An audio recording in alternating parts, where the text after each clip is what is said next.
여러분 반갑습니다.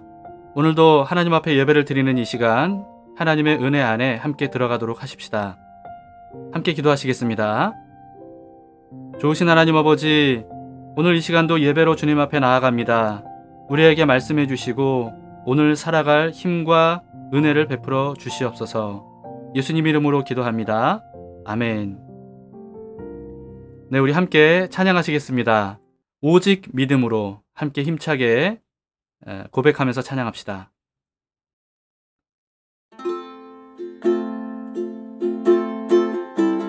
세상 흔들리고 사람들은 변하여도 나는 주를 섬기리.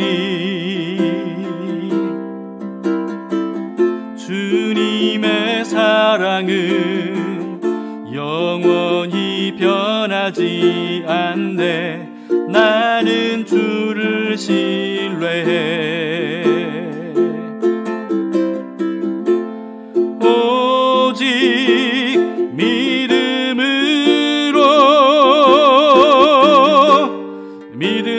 내가 살리라. 오직 믿음으로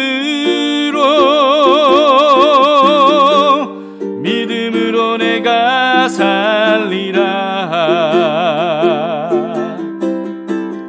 믿음 흔들리고 사람들 주를 떠나도 나는 주를 섬기리.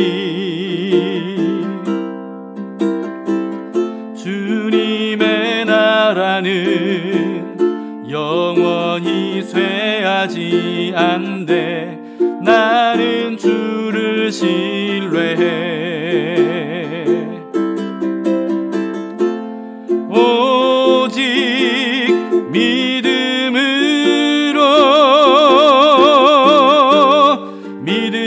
내가 살리라. 오직 믿음으로 내가 살리라. 오직 의인은 믿음으로 말미암아 살리라. 오직 의인은 믿음으로 말미암아 살리라. 믿음으로 말미암아 살리라.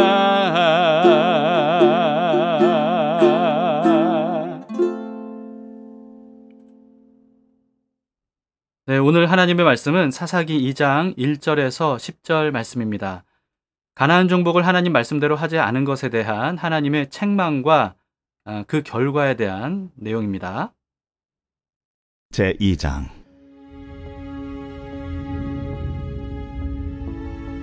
여호와의 사자가 길갈에서부터 복임으로 올라와 말하되, 내가 너희를 애굽에서 올라오게 하여 내가 너희의 조상들에게 맹세한 땅으로 들어가게 하였으며, 또 내가 이르기를 내가 너희와 함께한 언약을 영원히 어기지 아니하리니 너희는 이 땅의 주민과 언약을 맺지 말며 그들의 제단들을 헐라하였거늘 너희가 내 목소리를 듣지 아니하였으니 어찌하여 그리하였느냐.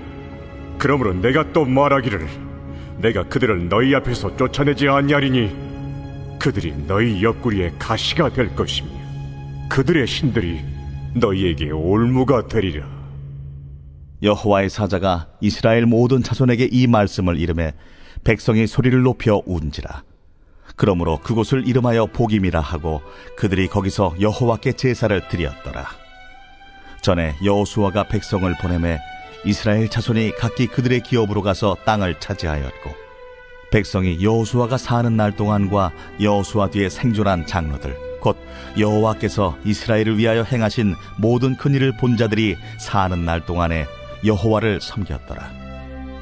여호와의 종 눈의 아들 여호수아가 110세에 죽음에 무리가 그의 기업의 경내 에브라임 산지 가스산 북쪽 딥낫 헤레스에 장사하였고 그 세대의 사람도 다 그 조상들에게로 돌아갔고 그 후에 일어난 다른 세대는 여호와를 알지 못하며 여호와께서 이스라엘을 위하여 행하신 일도 알지 못하였더라.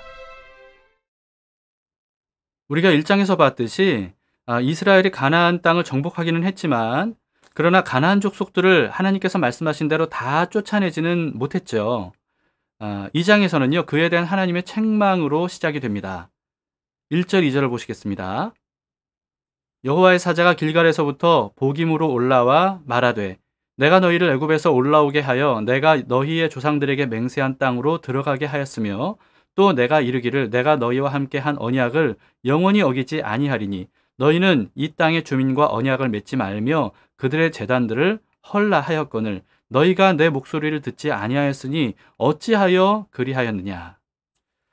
하나님은 이스라엘 백성들에게 약속하셨듯이 가나안 땅을 정복할 때 그들과 함께 해주셨습니다. 그리고 싸우는 족족 다 이기게 해주셨죠. 그런데 이스라엘은 어땠습니까? 하나님의 약속을 어겼어요.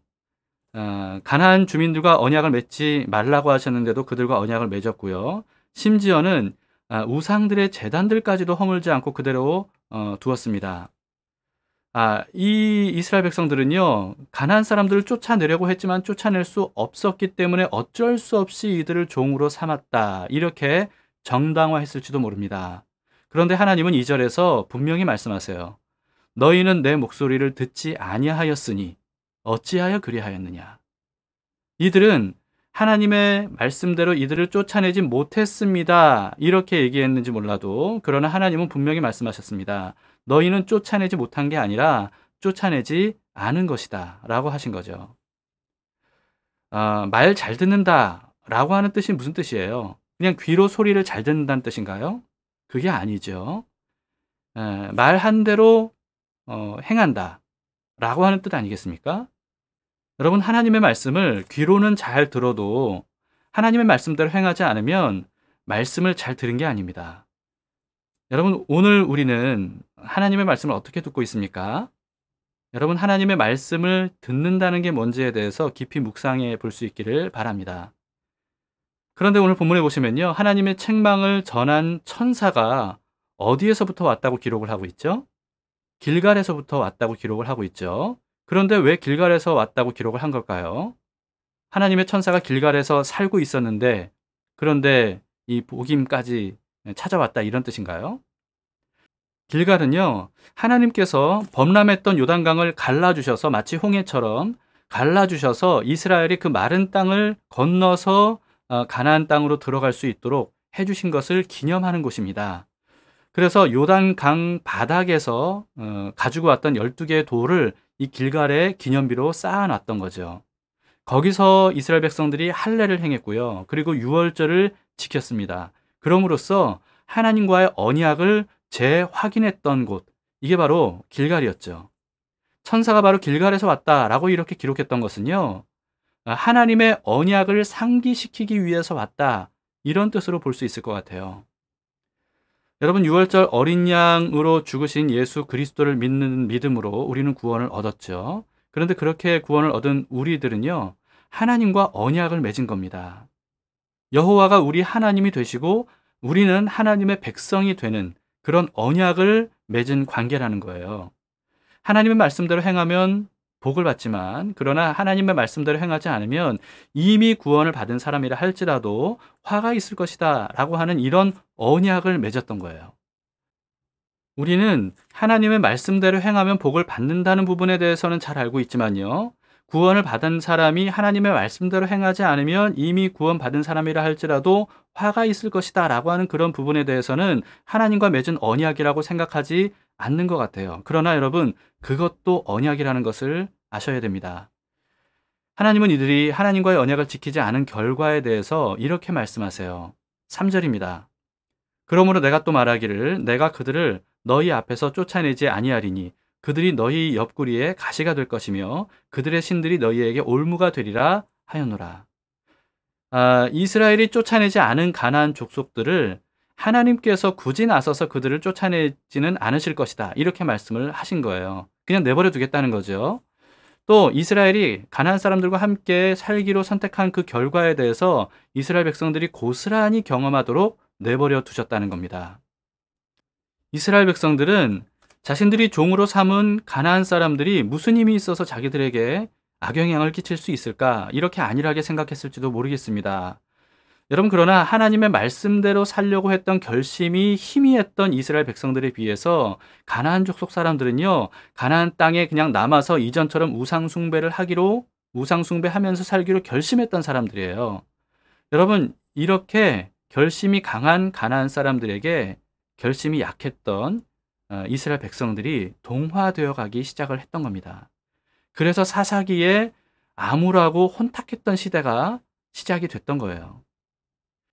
하나님께서 이스라엘을 그냥 가만히 내버려 두셨으면 그들이 가나안 땅에서 그냥 편안하게 잘 살 수 있었을 텐데, 근데 하나님이 말씀대로 하지 않았다고 그들에게 일부러 어떤 재앙을 주셨다, 이런 의미가 아닙니다. 여러분, 사사기서를 보면요, 하나님이 이집트에게 10가지 재앙을 내리셨던 것처럼 그런 재앙을 내리셨던 게 아니에요. 하나님은 그냥 이스라엘 백성들을 그냥 가만히 내버려 두셨던 겁니다. 어차피 하나님의 말씀대로 살려고 하지 않기 때문에 하나님은 그들을 가만히 내버려 두셨던 거죠. 그래서 이들은요, 그저 자기들이 하고 싶은 대로 했던 겁니다. 가나안 사람들과 함께 했고요. 그들과 언약을 맺었고요.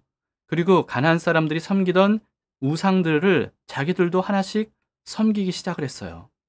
그리고 그 결과로 사사기서에 이와 같이 굉장히 혼란스럽고 혼탁한 시대를 맞이하게 됐던 겁니다. 그건 정말 당연한 결과였던 거죠. 여러분, 이런 하나님의 책망을 들은 이스라엘 백성들은 어떤 반응을 했습니까? 4절 5절을 보세요. 여호와의 사자가 이스라엘 모든 자손에게 이 말씀을 이르매 백성이 소리를 높여 운지라. 그러므로 그것을 이름하여 복임이라 하고 그들이 거기서 여호와께 제사를 드렸더라. 복임이라는 뜻은요, 통곡하는 사람들이라고 하는 뜻입니다. 그 정도로 이스라엘 백성들이 하나님의 책망의 말씀을 듣고 소리를 높여서 울면서 회개했다는 거예요. 그리고 회개만이 아니라 여호와께 제사도 드렸다고 하죠. 아마도 자신들의 죄를 속죄하기 위한 속죄 제사였을 겁니다. 여러분, 그러면 된 거 아닌가요? 회개했고요, 제사까지 드렸어요. 제물도 바쳤어요. 그러면 된 건가요? 그렇지 않다는 거예요. 여러분, 이들을 보세요. 만약에 이들이 진짜 회개를 했다면 어떻게 했어야 됐죠? 그동안 쫓아내지 못했던 가나안 족속 사람들을 다 쫓아냈어야 됩니다. 그리고 남겨뒀던 우상 제단들을 다 흔적도 없이 파괴했어야 돼요. 그런데 이들은 그건 하지 않았어요. 그건 하지 않고 그냥 하나님 앞에서 울고 통곡하면서 자기 죄를 용서해달라고, 그리고 제물 바치고 그랬을 뿐입니다. 여러분, 이것은 진짜 회개가 아니었던 거예요. 우리도 말로만 회개할 때가 얼마나 많이 있습니까? 근데요, 여러분, 회개라고 하는 말 자체의 뜻이 뭐냐 하면 돌아서다 라고 하는 뜻입니다.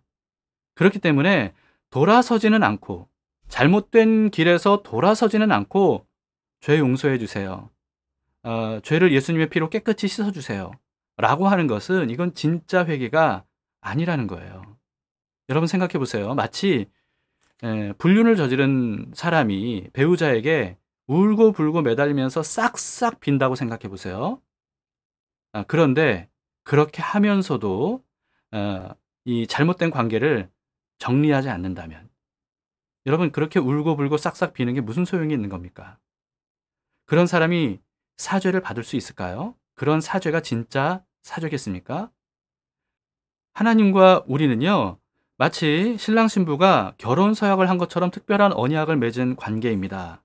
그렇기 때문에 이 불륜한 사람에 대한 비유가요, 우리에게 그냥 그대로 적용될 수 있는 거예요. 그렇기 때문에 여러분, 돌아서지는 않고 잘못된 것을 청산하지는 않고 말로만 또는 헌금으로만 그렇게 사죄하려고 하는 것은 진정한 사죄가 아닌 것이고요. 하나님은 그런 사죄에 속지 않으십니다. 우리는 말로만의 회개로 자신을 속여서도 안 되고요, 하나님을 속이려고 해서도 안 돼요. 하나님은 사람의 마음 중심을 다 꿰뚫어 보시는 분 아닙니까? 절대로 하나님을 속일 수는 없다는 사실을 기억하셔야 됩니다. 회개는 반드시 죄에서 돌아서야 돼요. 그래야 하나님께서 돌아선 그 사람의 죄를 사해 주시고 깨끗이 씻어 주시는 거죠. 하나님과의 언약을 어겼고 말로만의 회개와 제사로 그렇게 무마하려고 했던 이스라엘에게 나타났던 가장 첫 번째 결과가 10절에 나옵니다. 10절을 봅시다. 그 세대의 사람도 다 그 조상들에게도 돌아갔고 그 후에 일어난 다른 세대는 여호와를 알지 못하며 여호와께서 이스라엘을 위하여 행하신 일도 알지 못하였더라. 이 가나안 정복을 했던 세대 그 다음 세대부터 하나님과 하나님께서 하신 일을 알지 못했다고 기록하고 있습니다. 그런데 이거는요, 지식적인 정보를 알지 못했다 이런 뜻이 아닙니다. 하나님이 누구시고 그리고 또 하나님께서 하신 일이 뭔지 지식적으로 몰랐다 이런 뜻이 아닙니다. 하나님과의 관계를 맺지 않았기 때문에 관계적으로 하나님을 알지 못했다 이런 뜻이죠. 여러분, 저는 BTS를 압니다. 근데 뭐 저뿐만이 아니죠. 전 세계에 BTS를 아는 사람들이 얼마나 많아요. 그런데 제가 사람들에게 나 BTS의 멤버 누구 알아? 이렇게 말한다면 사람들은 깜짝 놀라겠죠. 왜냐하면 그렇게 하는 건 어떤 거예요? BTS 멤버와 직접적인 관계를 맺는 그런 사람이라는 뜻 아니겠습니까? 근데 저는 BTS 멤버들과 한 번도 만난 적이 없고요. 그들과 연락해 본 적도 없고 그들은 저와 사실은 아무런 상관이 없어요. 그냥 지식적으로만 그들을 알고 있을 뿐이죠. 여러분, 이스라엘 백성들이 가나안 땅을 정복한 이후에 그 다음 세대부터 하나님을 알지 못했다는 것은 바로 이와 같다는 겁니다. 하나님에 대한 정보는 알아요. 하나님이 하신 일에 대해서는 들어서 알아요. 그런데 하나님과 관계를 맺진 않았어요.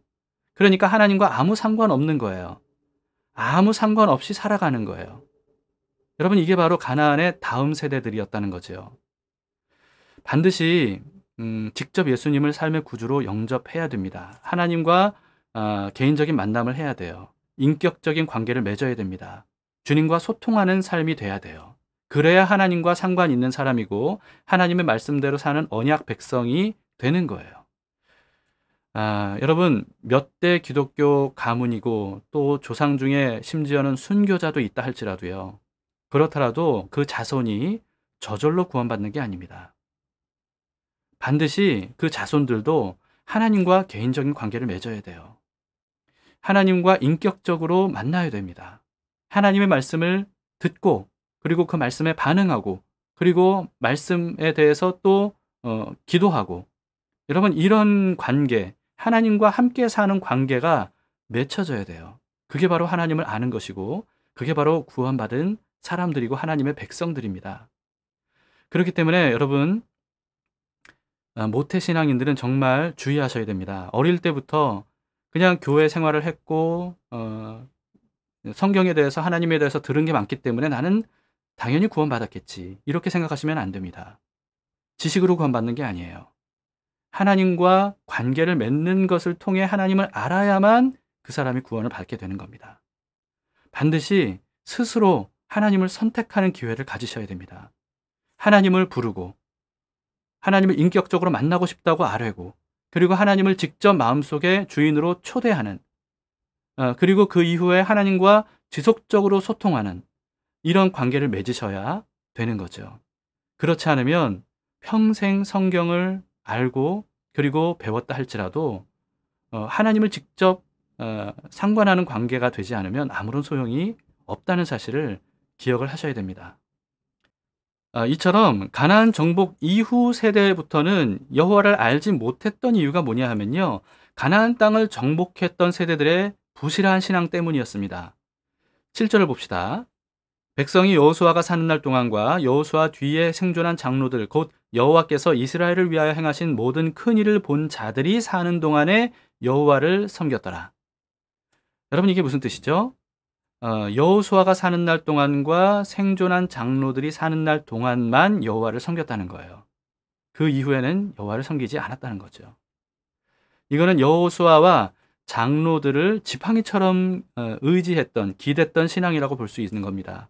그런데 여러분, 만약에 지팡이가 없어지면 어떻게 되는 겁니까? 넘어지는 거죠. 혼자 서지를 못하는 겁니다. 이들의 신앙은 자립신앙이 아니었던 거예요. 그리고 자발적인 신앙도 아니었습니다. 그저 여호수아가 명령하니까, 그리고 여호수아와 함께 했던 세대들이 하나님께서 하신 일들에 대해서 말씀하니까, 전해주니까, 그러니까 여호와를 섬겼던 거죠. 자발적인 게 아니었던 겁니다. 누구나 신앙생활을 할 때는요, 스스로 기도할 수 있어야 됩니다. 그리고 스스로 성경을 읽을 수 있어야 돼요. 그리고 스스로 하나님의 인도하심을 따라 사는 살기로 선택해야 됩니다. 이런 신앙을 여러분들이 가지셔야 돼요. 부모가 하라고 하니까 어쩔 수 없이, 또는 목사가 강조하고 또 강조하니까 마지못해서 억지로 하고, 또는 교회 규칙이니까 어쩔 수 없이 참여하는 어떤 이런 신앙은 미자립 신앙이죠. 힘이 없는 신앙입니다. 기댔던 것이 사라지면 금방 사라지고 무너져 버릴 신앙인 거예요. 진짜 신앙이 아닙니다. 내 신앙이 아닌 겁니다. 누군가의 신앙이 기대고 있는 거죠. 아무도 시키지 않고 권유하지 않고 강요하지 않으면 어떤 신앙적 활동도 하지 않는 이런 사람 되어서는 안 됩니다, 여러분. 물론 아무리 권유해도 뭐 하지 않는 사람보다는 나을지 몰라요. 그러나 이렇게 누군가에게 그냥 전적으로 기대어 있는 신앙, 이런 사람들은요, 그냥 시간 문제일 뿐이지 언젠가는 넘어질 수밖에 없고, 그리고 언젠가는 그 신앙을 완전히 잃어버릴 수밖에 없는 거예요. 뭐 자녀에게 신앙을 전수해 주는 것은, 이것은 기대할 수도 없는 일이죠. 그렇게 되면 여호와를 알지 못하는 가문으로 전락해 버리게 되는 겁니다. 여러분, 목사는요, 여러분에게 신앙적으로 자립할 수 있도록 도움을 주는 존재일 뿐이에요. 분명히 목사가 가르쳐주는 것을 통해서 여러분들의 신앙을 도움받을 필요는 있습니다. 그런데 그 목표가 뭐라고요? 여러분들 스스로가 자립하는 거라는 거죠. 스스로 말씀을 보고 읽고 해석하고 분별하고, 스스로 하나님께 기도하고, 스스로 하나님의 인도하심을 따라 살고, 스스로 성령의 도우심을 받을 수 있는 그런 자립신앙을 여러분들이 가지셔야 됩니다. 그걸 목표로 하셔야 돼요. 나아가서요, 다른 사람들의 신앙까지도 도와줄 수 있는 이런 사람이 되어야 됩니다. 그게 바로 성숙한 신앙이죠. 어린아이와 성숙한 사람의 차이가 뭡니까? 성숙한 어른과의 차이가 뭡니까? 어른은요, 자녀를 양육할 수 있는 사람이에요. 내 삶뿐만 아니라 누군가의 삶을 책임져 줄 수 있고 인도해 줄 수 있는 삶이죠. 그런 것처럼 여러분, 우리의 신앙이 거기까지 성장해야 되는 겁니다. 겨우겨우 내 신앙 지키는 그 정도가 아니고요. 누군가에게 신앙을 적극적으로 가르쳐주고 전수해 줄 수 있는 사람, 도와줄 수 있는 사람, 여기까지 우리가 성장해야 됩니다. 그러려면 여러분, 신앙의 안일함을 청산하셔야 됩니다. 오직 하나님을 믿고 의지하는 이 자립신앙이 되도록 해야 돼요. 그래서 오늘도 우리는 하나님 앞에서 결심해야 됩니다. 하나님, 제가 오늘도 하나님을 선택합니다. 하나님 말씀대로 살기로 결정합니다. 하나님, 오늘 하루 내가 보다 더 성장할 수 있도록 도와주세요. 이렇게 여러분, 그저 이 영상을 듣고 제가 드리는 오늘 본문에 대한 해석의 말씀만 듣고 아, 그렇구나 하고 끝내지 마시고요. 여러분들이 직접 하나님 앞으로 나서시기 바라요. 직접 하나님을 부르시고 하나님과 대면하시고 하나님을 만나셔야 됩니다. 그래야 오늘 이 시간이 여러분들에게도 유익이 될 겁니다. 함께 기도하시겠습니다. 하나님 아버지, 오늘 이 시간에 우리를 깨워주셔서 감사합니다. 안일한 신앙에서 우리가 벗어나기를 원합니다. 이제는 우리가 하나님의 말씀을 따라서 하나하나 살아가는, 선택하는 삶을 살기를 원합니다. 이제까지의 잘못된 모든 것들을 청산하고 하나님의 다스리심을 받고 하나님과 함께 동행하는, 하나님의 인도하심을 받는 삶이 되기를 원하면서 오늘 이 시간을 주님께 드립니다. 주님께서 기쁘게 받아주시고 오늘 하루 주님 안에서 더욱더 성장하고 성숙하는 우리가 될 수 있도록 도와주시옵소서. 예수님 이름으로 기도합니다. 아멘. 네, 여러분 감사합니다. 오늘 말씀을 가지고 여러분 꼭 기도 이 시간에 하시기 바랍니다. 그러면 하나님께서 반드시 여러분과 함께 하시고 하나님의 선하시고 온전하시고 기뻐하신 뜻이 이루어지도록 도와주시리라 믿습니다. 오늘도 주와 함께 동행하시기를 축복합니다.